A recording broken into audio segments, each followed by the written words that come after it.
चलिए तो हम लोग शांत बनाइए सब लोग। देखो वीडियो स्टार्ट हो चुका है।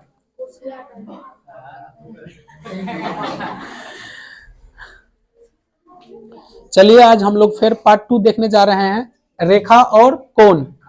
ये पार्ट 2 है। हम लोग पहले पढ़ चुके हैं कि कोण क्या है, रेखा क्या है, कोण के प्रकार हम लोग पढ़ चुके हैं। अब हम लोग समझेंगे कि पूरक कोण क्या है, समपूरक कोण क्या है, प्रतिच्छेदी रेखा क्या है, समांतर रेखा क्या है, आसन कोण क्या है, कोण समद्विभाजक क्या है, कोणों का रैखिक युग्म क्या है, शीर्षाभिमुख कोण क्या है, सर्वांगसम कोण क्या है, इसको हम लोग जानेंगे।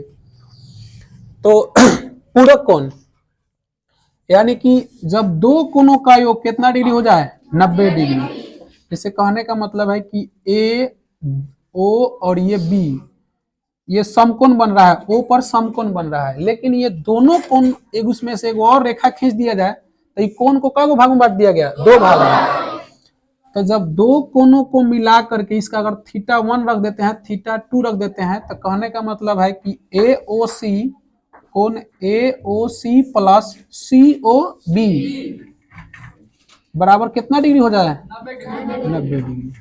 यानी कि दो कोणों का योग अगर 90 डिग्री होता है तो उसे हम लोग कहते हैं पूरक कोण। इसका डिफिनेशन क्या हो जाएगा, दो कोणों का योग, दो कोणों का योग 90 डिग्री हो तो उसे हम लोग क्या कहते हैं, पूरक कोण। अब हम लोग समझेंगे समपूरक कोण। अगर इसी में पूछ दिया जाए कि x डिग्री का पूरक कोण क्या हो जाएगा, तो 90 में से हम x डिग्री को क्या कर देंगे, घटा देंगे। अगर हम पूछेंगे कि बताइए 20 डिग्री का पूरक कोण क्या होगा, तो 90 डिग्री में से 20 डिग्री को क्या कर देंगे हम लोग, तो कितना डिग्री हो जाएगा, 70 डिग्री। ठीक है, तो पूरक कोण समझ में आ गया होगा, है ना। यानी कि पूरक कोण निकालने के लिए कहेगा तो क्या करेंगे कि 90 डिग्री में से जितना कोण दिले रहेगा उस कोण को हम लोग क्या कर देंगे, घटा देंगे। अगर हम पूछेंगे कि 40 डिग्री का पूरक कोण क्या होगा, तो 90 माइनस 40 कितना डिग्री हो जाएगा, 50 डिग्री। तो पूरक कोण समझ में आ गया ना। अब हम लोग समझेंगे समपूरक कोण। समपूरक कोण क्या है, कहने का मतलब यह है कि जब दो कोणों का योग अगर 180 डिग्री होता है तो उस कोण को हम लोग बोलते हैं समपूरक कोण। जब दो कोणों का योग 180 डिग्री होता है उस कोण को हम लोग क्या कहते हैं, ये मान के चलिए कि एगो रेखा पर 180 डिग्री कोण बनता है ना, इसमें दो गो पार्ट्स कर दिया गया, इसमें कर दिया गया CO, और मान के चलिए कि कोण AOC प्लस BOC बराबर हो जाएगा 180। यानी कि दो कोणों का योग अगर 180 डिग्री हो, दो कोणों का योग 180 डिग्री हो, है ना। अगर हम पूछ देंगे कि बताइए 40 डिग्री का समपूरक कोण क्या होगा, तो 180 माइनस क्या हो जाएगा, 40, यानी कि 100 कितना डिग्री हो जाएगा। अगर हम कह देंगे कि 20 डिग्री का पूरक कोण क्या होगा, यानी कि 180 में से 20 को क्या कर देंगे, घटा देंगे। अब समपूरक कोण समझ में आ गया होगा, पूरक कोण भी समझ में आ गया होगा। अब हम लोग समझेंगे प्रतिच्छेदी रेखा है। इसका नाम से ही पता चल रहा है, प्रतिच्छेदी के मतलब एक दूसरे को छेदेगा यानी कि काटेगा, है ना। इसी का नाम है प्रतिच्छेदी रेखा। जब दो रेखाएं एक दूसरे को किसी बिंदु पर अगर क्रॉस करती है तो उसी बिंदु को हम लोग बोलते हैं प्रतिच्छेदी बिंदु। इस बिंदु का नाम हो जाएगा प्रतिच्छेदी बिंदु। लेकिन जब दो रेखा एक दूसरे को कट करेगा तो उसे बोलेंगे प्रतिच्छेदी रेखा। जैसे कहने का मतलब है कि AB एक रेखा है और BC एक CD एक रेखा है, दोनों एक दूसरे के किस बिंदु पर प्रतिच्छेद कर रहा है, O बिंदु पर, तो इसलिए इसको बोल देंगे, ये दोनों को AB और CD को बोल देंगे प्रतिच्छेदी रेखा। जब दो रेखाएं एक दूसरे को किसी बिंदु पर प्रतिच्छेद करती है तो उस बिंदु का नाम होगा प्रतिच्छेदी बिंदु, और जब दोनों रेखाएं का नाम हो जाएगा प्रतिच्छेदी रेखा। ठीक है, यहां तक समझ में आ रहा होगा। अब हम लोग समझेंगे समांतर रेखा यानी कि पैरेलल लाइन। जब दो रेखाएं एक दूसरे के समांतर चलती है तो उसे हम लोग क्या बोलेंगे, समांतर रेखा।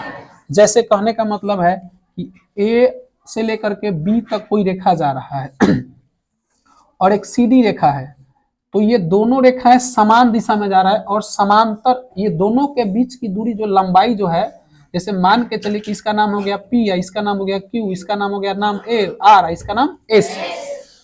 तो जब दो रेखाएं समांतर चलती है और उसके बीच के जो लंबवत दूरी होता है अगर वो समांतर हो, समान हो, तो उसी को रेखा को हम लोग बोलेंगे समांतर रेखा। जैसे ए बी समांतर का ये चिन्ह होता है, ऐसे ऐसे दो करेंगे तो उसका समांतर रेखा, समांतर का चिन्ह। ये ए बी समांतर किसका है? सी डी का। अगर बोल दिया जाए कि पी क्यू जो है, पी क्यू बराबर क्या हो जाएगा? R S. क्यों? क्योंकि ये जो दूरी है इसके बीच के दूरी, दोनों लंबाई के बीच की दूरी जो है सेम होता है, इसलिए ए बी जो रेखा है समांतर सी डी के और पी क्यू जो दूरी है वो आर एस के बराबर है। यानी कि दूरी लंबवत जो होता है क्या होता है? बराबर होता है।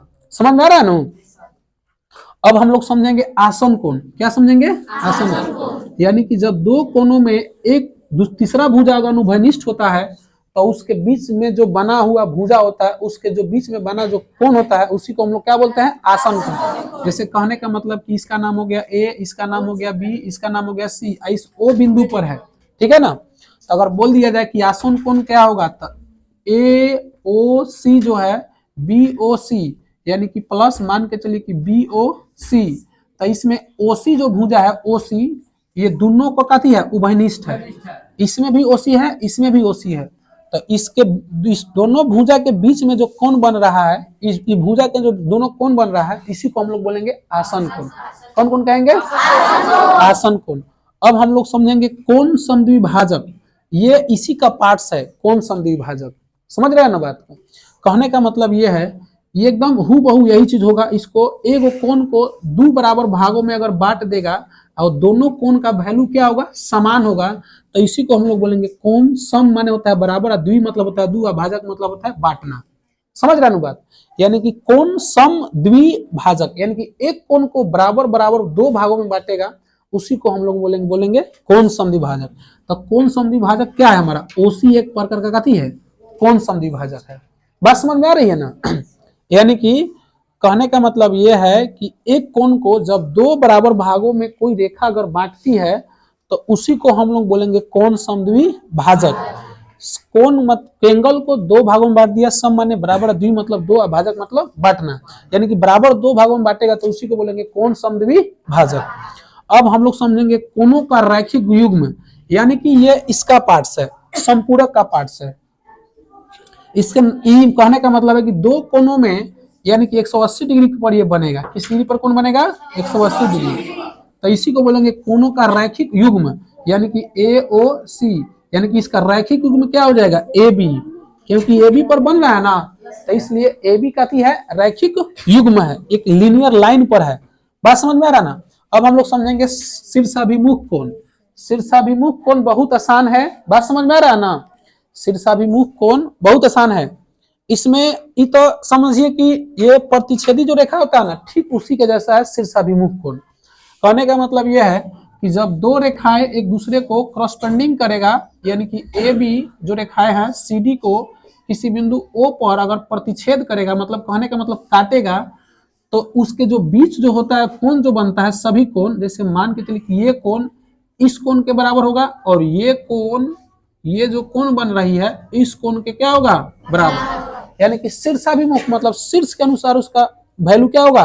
बराबर होगा। जैसे कहने का मतलब ये है, अगर बोल दिया जाए कि बताओ ए, इस बिंदु का नाम है ओ सी, तो कोण ए ओ सी जो है किस कोण के बराबर होगा? तो इसके अपोजिट इधर वाला ना है, देखा लिखा है वर्टिकली अपोजिट एंगल। अपोजिट मतलब क्या होता है? उल्टा। अपोजिट मतलब क्या होता है? उल्टा। जिससे कहने का मतलब है कि ए ओ डी इज, गलत लिखा गया है, ए ओ डी मान के चलिए कि ए, इस बिंदु का नाम है ओ और डी, ए ओ डी है किसके बराबर हो जाएगा? सी ओ बी के, यानी कि सी ओ बी के। बात समझ में आ रही है ना? अगर बोल दिया जाए कि बताइए ए ओ सी जो है कोण ए ओ सी जो है किसके बराबर होगा? डी ओ बी के, यानी कि डी ओ बी के। समझ में आ रहा है ना सब लोग को? जैसे कहने का मतलब है कि जब दो रेखाएं किसी बिंदु पर अगर प्रतिच्छेद करती है तो वो बिंदु जो होगा उसके शीर्ष के, यानी कि उस शीर्ष के सामने वाला जो भुजा होगा उसके क्या होगा? बराबर होगा। तो इसी को बोलेंगे हम लोग शीर्षाभिमुख कोण। शीर्षाभिमुख कोण समझ में आ रहा होगा सब लोग को? अब हम लोग को समझना है सर्वांग सम कोण। सर्वांग सम, सर्वांग का मतलब क्या होता है?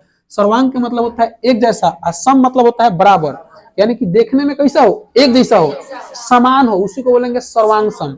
जैसे कहने का मतलब है ये मान के चलिए कि इसका नाम हो गया ए, ओ, बी, ठीक इसी के जैसा, इसी के समान अगर इसको मान लेंगे पी, क्यू, आर, तो ये जो कोण है, ये जो कोण है, इस दोनों कोण का वैल्यू क्या होना चाहिए, समान होना चाहिए, है ना। यानी कहने का मतलब है कि कोण ए ओ बी जो है बराबर किसके होना चाहिए, पी क्यू आर के, यानी कि इस कोण के वैल्यू के बराबर इस कोण का वैल्यू क्या होना चाहिए, बराबर होना चाहिए। तो इसी को हम लोग क्या बोलेंगे, सर्वांग समकोण। यानी कि जब दो कोणों का मान क्या हो, समान हो, तो उसे हम कोण को क्या कोण कहेंगे, सर्वांग समकोण। बात समझ में आ रहा है ना। ठीक है, तो आप लोग इस वीडियो को पूरा शेयर करेंगे, सब्सक्राइब जरूर करेंगे, अपने दोस्तों तक जोड़ने का काम करेंगे और बेल आइकन को जरूर दबाएंगे। ठीक है, चलिए।